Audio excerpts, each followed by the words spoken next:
ವರ್ಷಗಳ ಹಿಂದೆ ಕಲರ್ಸ್ ಕನ್ನಡದಲ್ಲಿ ರಂಗನಾಯಕಿ ಎನ್ನುವ ಸೀರಿಯಲ್ ಪ್ರಸಾರವಾಗುತ್ತಿತ್ತು. ಆ ಸೀರಿಯಲ್ ನಾಯಕಿ ನಕ್ಷತ್ರ ಪಾತ್ರದಲ್ಲಿ ಮಿಂಚಿದ್ದ ಪ್ರೇರಣಾ ಕದಂ ತಮ್ಮ ನಟನೆಯ ಮೂಲಕ ಪ್ರೇಕ್ಷಕರ ಮನಸ್ಸು ಗೆದ್ದಿದ್ದರು. ಗೋಕರ್ಣ ತೀರದ ಕಳ್ಳಿ ಬಂಗಾರಿಯಾಗಿ ನಂತರ ನಕ್ಷತ್ರ ಆಗಿ ರಂಗನಾಯಕಿ ಸೀರಿಯಲ್ ಮೂಲಕ ಕನ್ನಡಿಗರಿಗೆ ಭರ್ಜರಿ ಮನರಂಜನೆ ನೀಡಿದ ಪ್ರೇರಣಾ ಇದೀಗ ತಮ್ಮ ನೆಚ್ಚಿನ ಹುಡುಗನೊಂದಿಗೆ ವೈವಾಹಿಕ ಜೀವನಕ್ಕೆ ಕಾಲಿಟ್ಟಿದ್ದು, ತಾರೆಯರು, ಅಭಿಮಾನಿಗಳು ನಟಿಗೆ ಶುಭ ಕೋರಿದ್ದಾರೆ. ತಮ್ಮ ಬಹುದಿನಗಳ ಗೆಳೆಯ ಶ್ರೀಪಾದ್ ಜೊತೆಗೆ ಪ್ರೇರಣಾ ನವೆಂಬರ್ 22ರಂದು ವೈವಾಹಿಕ ಜೀವನಕ್ಕೆ ಕಾಲಿಟ್ಟಿದ್ದಾರೆ.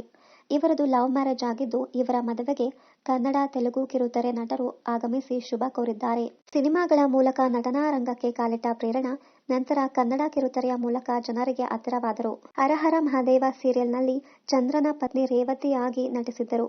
ನಂತರ ರಂಗನಾಯಕಿ ಸೀರಿಯಲ್ ಮೂಲಕ ಮನೆ ಮಾತಾದರು. ರಂಗನಾಯಕಿ ಮುಗಿದ ನಂತರ ನಮ್ಮನೆ ಯುವರಾಣಿ ಸೀರಿಯಲ್ನ ಕೆಲವು ಎಪಿಸೋಡ್ಗಳಲ್ಲಿಯೂ ಪ್ರೇರಣಾ ನಟಿಸಿದ್ದರು.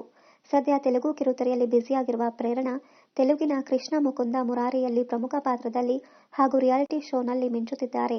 ಚೂರಿಕಟ್ಟಿ ಸಿನಿಮಾದಲ್ಲಿ ಮೊದಲ ಬಾರಿಗೆ ನಾಯಕಿಯಾಗಿ ಕಾಣಿಸಿಕೊಂಡ ಪ್ರೇರಣಾ ಬಳಿಕ ಪೆಂಟಗನ್, ಒಂದಂಕಿ ಕಾಡು, ಆನಾ, ಫೀನಿಕ್ಸ್ ಟೀಚರ್ ಎಂಬ ಸಿನಿಮಾಗಳಲ್ಲಿ ನಟಿಸಿದ್ದು, ಇವರ ನಟನೆಯ ಬೆಂಗಳೂರು ಅಂತಾರಾಷ್ಟ್ರೀಯ ಚಲನಚಿತ್ರೋತ್ಸವದಲ್ಲಿ ಫೀನಿಕ್ಸ್ ಟೀಚರ್ ಚಿತ್ರ ಪ್ರದರ್ಶನ ಕಂಡಿತ್ತು. ಕೆಲ ದಿನಗಳ ಹಿಂದೆಯಷ್ಟೇ ಪ್ರೇರಣಾ ತಮ್ಮ ಬಾಳ ಸಂಗಾತಿಯ ಹುಟ್ಟುಹಬ್ಬದ ದಿನ ಶ್ರೀಪಾದ್ ಜೊತೆಗಿನ ವಿಡಿಯೋವೊಂದು ಶೇರ್ ಮಾಡಿ, ನನ್ನ ಜೀವನದ ನಿಜವಾದ ಹೀರೋ ಎಂದು ಬರೆದುಕೊಂಡಿದ್ದು, ಹಸೆಮಣೆ ಏರುವ ಸುಳಿವು ಕೊಟ್ಟಿದ್ದರು. ಪ್ರೀ ವೆಡ್ಡಿಂಗ್ ಶೂಟ್ ವಿಡಿಯೋದಲ್ಲಿಯೂ ಪ್ರೇರಣಾ ಲಂಗ ದಾವಣಿ ಮತ್ತು ಶ್ರೀಪಾದ್ ಕುರ್ತಾ ಧರಿಸಿದ್ರು. ಇಬ್ಬರು ಟ್ರೆಡಿಷನಲ್ ಲುಕ್ನಲ್ಲಿ ಮುದ್ದಾಗಿ ಕಾಣಿಸುತ್ತಿದ್ದರು. ಆದರೆ ಇವರು ತಮ್ಮ ಮದುವೆಯ ಬಗ್ಗೆ ಎಲ್ಲೂ ಗುಟ್ಟು ಬಿಟ್ಟು ಕೊಟ್ಟಿರಲಿಲ್ಲ. ಇದೀಗ ವೈವಾಹಿಕ ಜೀವನಕ್ಕೆ ಕಾಲಿಟ್ಟಿರುವ ಜೋಡಿಯ ಫೋಟೋ ಎಲ್ಲೆಡೆ ವೈರಲ್ ಆಗುತ್ತಿವೆ.